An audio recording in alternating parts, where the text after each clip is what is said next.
கிறிஸ்துவுக்குள் அன்பான தேவனுடைய பிள்ளைகளே, இயேசு கிறிஸ்துவின் பரிசுத்த நாமத்தில் உங்களை வாழ்த்தி ஆசீர்வதிக்கிறேன். நீங்களும் உங்கள் குடும்பமும் சுகமாயிருப்பீர்களாக. பிரியமானவர்களே, ஆசீர்வதிக்கப்பட்ட அந்த நல்ல நாளிலும் நம்முடைய தியானத்திற்கு ஆதாரமாக யோவான் எழுதின சுவிசேஷம் 15ஆம் அதிகாரம் 5ஆம் வசனத்தினுடைய கடைசி அந்த வரிகளை பாருங்கள். என்னை அல்லாமல் உங்களால் ஒன்றும் செய்யக்கூடாது. எனக்கு அன்பான தேவனுடைய பிள்ளைகளே, ஆண்டவர் இங்கு ஒரு அருமையான காரியத்தை சொல்லுகிறார். நானே மெய்யான திராட்சை செடி, நீங்கள் கொடிகள் என்று சொல்லிவிட்டு, நீங்கள் என்னில் நிலைத்திருந்தால் மிகுந்த கனிகளை கொடுப்பீர்கள். ஒருவேளை என்னை அல்லாமல் உங்களால் ஒன்றும் செய்யக்கூடாது என்று சொல்லுகிறதை பார்க்கிறோம். உண்மைதான் தேவனுடைய பிள்ளைகளே. ஊழியத்தின் பாதையிலே கர்த்தருடைய கிருபையினால் 27 ஆண்டுகள் நான் பயணித்து வருகிறேன். சில நன்மைகளுக்காகவோ, சில தடைகள் நீங்குவதற்காகவோ, சில அற்புதங்கள் நடப்பதற்காகவோ, நாம் எதிர்பார்க்கிற ஆசீர்வாதங்கள் கிடைப்பதற்காகவோ சில நேரத்தில் நாம் போராடி ஜெபிப்பதுண்டு, உபவாசித்து ஜெபிப்பதுண்டு, காத்திருந்து ஜெபிப்பதுண்டு. ஆனால் அப்படி நாம் உபவாசித்து காத்திருந்து போராடி ஜெபித்தாலும் சில காரியங்களை பெற்றுக்கொள்ளவே முடியாது. அது 5 வருஷமானாலும் 10 வருஷமானாலும் சில காரியங்கள் நடக்கவே நடக்காது. அப்பொழுது நமக்குள்ளே ஒரு கேள்வி எழும்பும். கேளுங்கள் அப்பொழுது உங்களுக்கு கொடுக்கப்படும் என்று சொன்னாரே, நான் கேட்டு கிடைக்கவில்லை. விசுவாசிக்கிறவனுக்கு எல்லாம் கூடும் என்று சொன்னாரே, நான் விசுவாசித்தும் ஏன் நடக்கவில்லை? பிரியமான தேவனுடைய பிள்ளைகளே, ஒரே ஒரு காரியத்தை இந்த 27 ஆண்டு கால ஊழியத்தின் பாதையில் நான் புரிந்து கொண்டேன்.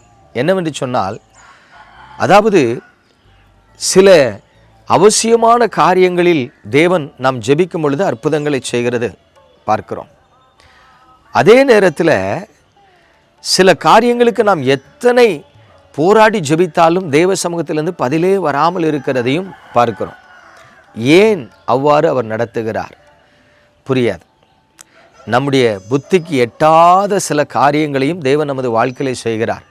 அதை விளங்கி கொள்ளத்தக்கதான ஞான இருதயம் நமக்கு வேண்டும். இப்போ இப்படி ஒரு இக்கட்டான சூழ்நிலையில் தேவன் உங்களை கொண்டு வந்து நிறுத்தும் பொழுது தான் நீங்கள் சிந்திக்க ஆரம்பிப்பீங்க. என்ன சிந்திக்க ஆரம்பிப்பீங்க? இவ்வளவு பிரயாசப்படுகிறேன், இவ்வளவு ஜெபிக்கிறேன், இவ்வளவு விசுவாசிக்கிறேன், ஆண்டவரிடத்துல தான் அந்த காரியத்துக்காக காத்திருந்து மன்றாடுகிறேன், ஆனாலும் அது நடக்கவில்லை. ஏன் நடக்கலை?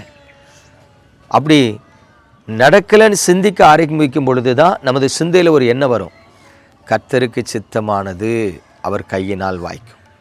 அப்போ கவனிங்க, நாம் ஜெபிக்கிற காரியங்கள் எல்லாம் நமக்கு கிடைத்து விட்டது என்று சொன்னால் நமக்குள்ள ஒரு மமதை இருக்கும். என்ன மமதை? நான் போய் ஜெபம் பண்ணுவேன், நான் கேட்டால் கர்த்தர் தருவார். இப்போது ஜெபித்தும் சில காரியங்கள் நடக்கவில்லைன்னா மனசோர்வு வரும், கவலை வரும், குழப்பம் வரும், நம்மளை சிந்திக்க தூண்டும். தேவ சமூகத்தில் அமர்ந்து நிதானித்து ஏன் ஆண்டவரேன்னு விசாரிக்க தோணும். அப்பொழுது தான் ஒரு காரியத்தை புரிந்து கொள்ளுவோம், கர்த்தருக்கு சித்தமானது அவர் கையினால் வாய்க்கும்.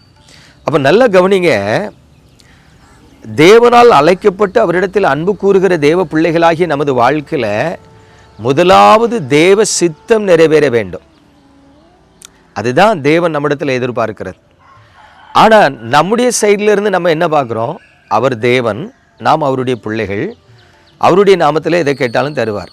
அதனால நம்ம லிஸ்ட்டு போட்டுட்டு வருவோம். இந்த வருஷம் பிள்ளைகளை படிக்க வைக்கணும், அடுத்த வருஷம் வீடு கட்டணும், அதுக்கு அடுத்த வருஷம் கல்யாணம் பண்ணணும், அதுக்கு அடுத்த வருஷம் கார் வாங்கணும், எனக்கு வியாதி சுகமாகணும், நான் ஒரு 80 வயசு வரைக்கும் இந்த பூமியில் வாழ்ந்து இருக்கணும்.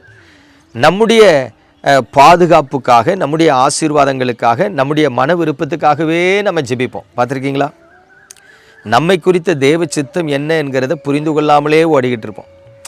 ஆண்டவர் ஆசீர்வதிச்சா ஏழை கொடுப்பேன், ஊழியத்துக்கு கொடுப்பேன், கஷ்டப்பட்டவங்களுக்கு கொடுப்பேன். ஆண்டவர் ஆசீர்வதிக்கலைன்னா எனக்கே தாருன்னு காத்திருப்பேன். இப்படி தான் வாழ்ந்து கொண்டு இருக்கிறோம்.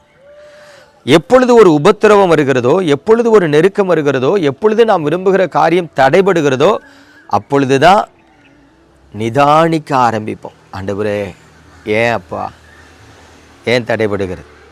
அப்போ தேவன் மனிதர்களாகிய நமது வாழ்க்கையில் ஒன்றை வலியுறுத்தி நமக்கு காண்பிக்க விரும்புகிறார். என்ன என்று சொன்னால், என்னை சார்ந்து நீ வாழ பழகு, என் சித்தத்தை அறிந்து நீ நடக்க பழகு. உன்னை குறித்து ஒரு தேவ சித்தம் வச்சுருக்கேன். ஆதாமை குறித்து ஒரு தேவ சித்தம் வச்சுருந்தார். என்ன? தேவ சாயலாக படைக்கப்பட்டு தேவ பக்தியுள்ள சந்ததியை பெற்றெடுக்கணும்னு வச்சுருந்தார். ஆதாம் தோத்துட்டாரே, தேவ சாயலை இழந்துட்டார். தேவ பக்தியுள்ள சந்ததியை பெறாதபடிக்கு அங்கே ஒரு பெரிய பாவம் வந்துட்டு இழந்துட்டார். அப்போ தேவன் அதை பல விசை தம்முடைய பரிசுத்தவான்கள் மூலமாக மனிதர்களாகிய நமக்குள்ளே நடப்பிக்க விரும்புகிறார். இப்போ கவனித்து பாருங்கள், நம்ம யாருக்காவது தேவ சாயலாக மாறணும், பரிசுத்தமுள்ள தேவ சந்ததி உள்ள பிள்ளைகளை பெற்றெடுக்கணும்னு அறிவு இருக்கான்னு பாருங்கள். இல்லவே இல்லை. ரட்சிக்கப்படணும், ஞானஸ்நானம் எடுக்கணும், சபைக்கு போகணும், ஆசீர்வாதமாக வாழணும். அப்போ நம்மை தடுத்து நிறுத்தி தமது சித்தத்தை நமக்குள் திணிப்பதற்கு, கற்றுக் கொடுப்பதற்கு சில தடைகளை கர்த்தரே உண்டு பண்ணுகிறார். ஆகவே தான் ஆண்டவர் சொல்கிறார், என்னை அல்லாமல் உங்களால் ஒன்றுமே செய்யக்கூடாது. பிரியமான தேவனுடைய பிள்ளைகளே, நமது தேவனை குறித்த அறிவும் ஒருவேளை அவருடைய சித்தத்தை குறித்த அறிந்து கொள்ளுகிற ஞானமும் நமக்கு வந்துவிட்டால் இந்த பூமியில் மகிழ்ச்சியாய் வாழ்ந்திருப்போம். நம்ம ஜெபிப்போமா? எங்கள் அன்பின் பரலோக தகப்பனே, பரிசுத்தமான இந்த காலை வேளைக்காய் ஸ்தோத்திரம். உமது கிருபையுள்ள கரத்தில் எங்களை தாழ்த்துகிறோம். உண்மை சுவாமி, உம்மை எல்லாமல் எங்களால் ஒன்றுமே செய்ய முடியாது. ஆண்டவரே, ஆகவே உமக்கு காத்திருக்கிறோம். உம்முடைய பரிசுத்த முகத்தை எங்கள் மீது பிரகாசிக்க பண்ணி உம்முடைய சித்தத்தை எங்களிலே நிறைவேற்றும். அதற்கு நாங்கள் எங்களை உமது கரத்தில் அர்ப்பணிக்கிறோம். இயேசுவே, உம்முடைய சித்தத்தை நிறைவேற்றுகிற பாத்திரமாய் எங்களை பயன்படுத்தும் என்று உம்முடைய பிள்ளையாகி இயேசு கிறிஸ்துவின் நாமத்தில் ஜெபிக்கிறோம் நல்ல பிதாவே. ஆமென்.